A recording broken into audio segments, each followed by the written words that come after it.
अहिल्यानगर जिल्ह्यातील राळेगण थेरपाळ या गावात भ्रष्टाचाराचे प्रकरण समोर आले। अनुसूचित जाती नवबौद्ध वस्ती विकास योजनेच्या कामात अनियमितता झाल्याचा आरोप ग्रामस्थांकडून करण्यात आला होता। या विरोधात ग्रामस्थांनी आंदोलन सुरू केलं होतं। या आंदोलनाची दखल प्रशासनाकडून घेतली जात नव्हती। नवराष्ट्रने हा मुद्दा राज्याच्या मुख्य पलटवार आणला।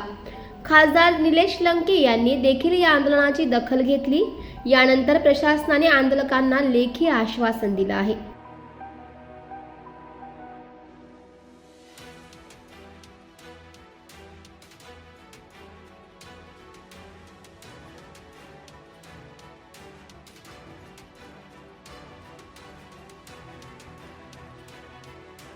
तीन दिवसापासून राळेगण थेरपाळ या ठिकाणच्या ग्रामपंचायतीच्या दलित सुधार योजनेमध्ये जे कामांची अनियमितता होती, इलेक्ट्रिक कामाची विशेष करून, त्या कामांच्या बाबत आता शिव असू किंवा डेप्युटी शिव साहेबांची आम्ही त्या ठिकाणी चर्चा केली।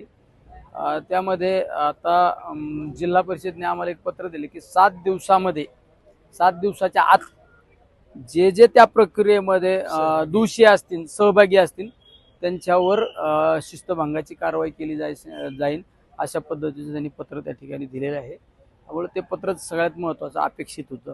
त्या प्रक्रियेमध्ये टेंडर काढण्यासाठी कोणाची सही आहे, चेक काढण्यासाठी कोणाची सही आहे, टेंडर फ्लॅश करण्यासाठी कोणाची सही आहे, सगळ्या दोषींवर कारवाई केली जाईल। प्रशासनाच्या लेखी आश्वासनानंतर ग्रामस्थांनी हे आंदोलन तात्पुरते स्थगित केलं।